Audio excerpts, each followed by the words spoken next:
Coach Shaka Smart is in the house. Yes, he is. How about a big round of applause for head coach Shaka Smart? I always get a kick out of that, Greg. I would hope so, Coach. That's pretty cool, man.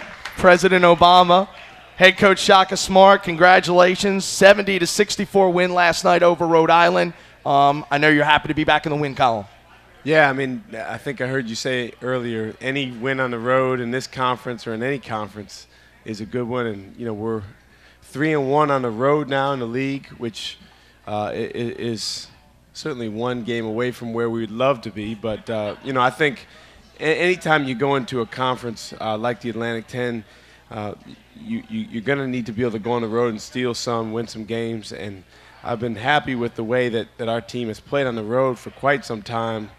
You know, going back to last year, we've won, I think, every game on the road since early January, except for a couple, you know, buzzer-beating shots that we dealt with at George Mason and Richmond. So other than that, we've won every game, and I think that says a lot about our guys and their toughness on the road. I'll get into the particulars of the game, but do you get the feeling that you're getting everybody's best shot? We heard that they were promoting that game for over a month up there. You know, when I went across to shake Danny Hurley's hand before the game, who's doing an unbelievable job, by the way, they're going to be very good.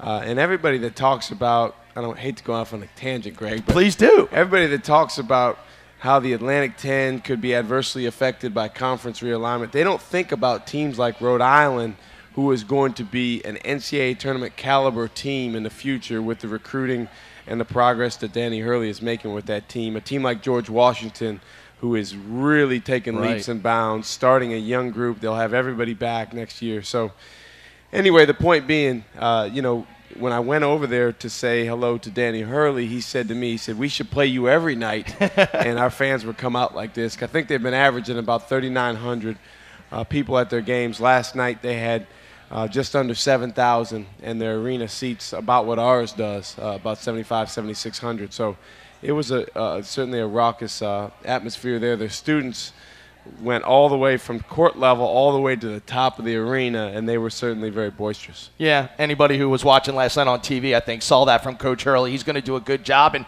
you know, and he had them playing at a really intense level from the opening tip. Well, they've really been competitive. Obviously their A-10 record is not terrific, but in every game they've been competitive. They've just come up short. They've lost, I think, 3 games. Going into our game, they'd lost 3 games by a combined 7 points.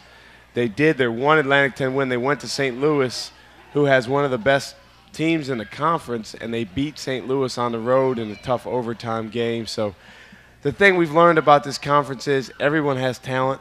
Everyone's well coached. Everyone is going to give you their best shot, and I think our guys did a nice job dealing with that last night. How great was it to see Trey get going early last night? Well, I wasn't surprised by that. You know, Trey was not at his best the last 2 games. Well, really the last game and a half. He was good in the second half against Richmond, but really struggled in the first half.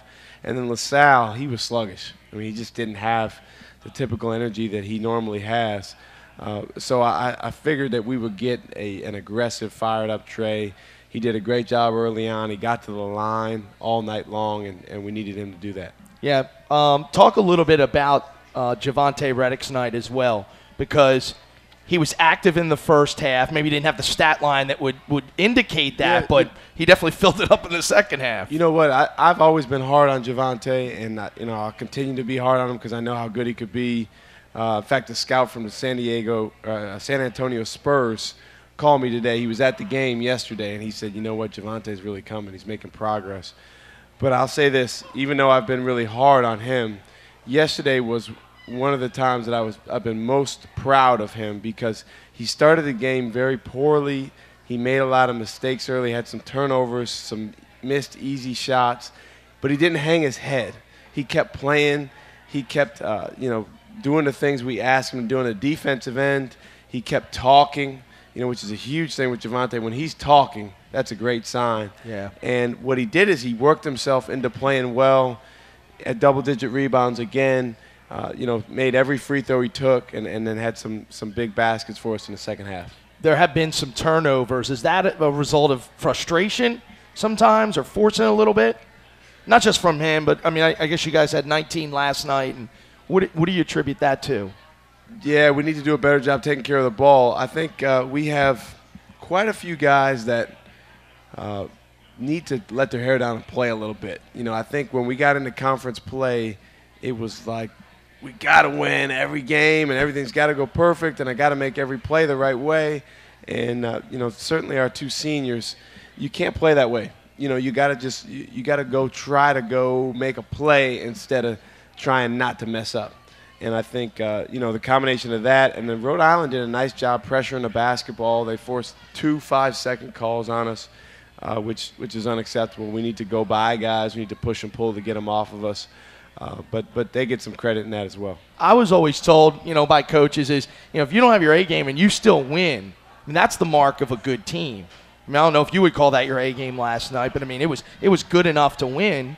But you still win on the road. That was not our best game, Greg. But I think we did some good things. Like I said, Javante Reddick, I was really pleased with how he played and responded.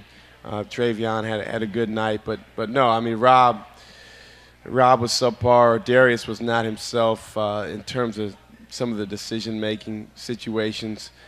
Buzz didn't get a lot of opportunities shooting the ball, and that's kind of what he does. So we can play better. We can be better, but we're going to keep working to get better. I think the exciting thing is that today's January 31st, and we have about 6 weeks left in league play, 5.5 weeks, and we want to be peaking at the right time. We want to be getting better. So I think if we can get better over that time between now and the middle of March, we'll be in position to play our best when it matters most. Right. And I know that you've said sometimes if you're taking good shots and they're not going in, that can just be it doesn't allow you to do the things you want to do. We chart shot quality.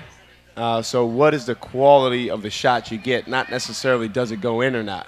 Because as you know, you can get a wide-open layup, you could get a wide-open three, and sometimes it doesn't go in as much as we all expect it to when Troy Daniels is shooting an open three. It doesn't always work that way. So our shot quality has consistently here over the last several weeks been very good. As you mentioned, in certain games, turnovers have not been good. Last night, 19 turnovers was too many, and that obviously affects your shot quality because you're not getting a shot on that possession. So that's something we'll keep working on. We got to keep getting high-quality shots, get even better ones, get to the foul line more. I think getting to the foul line 25 times certainly helped us last night. We need to do that as much and more.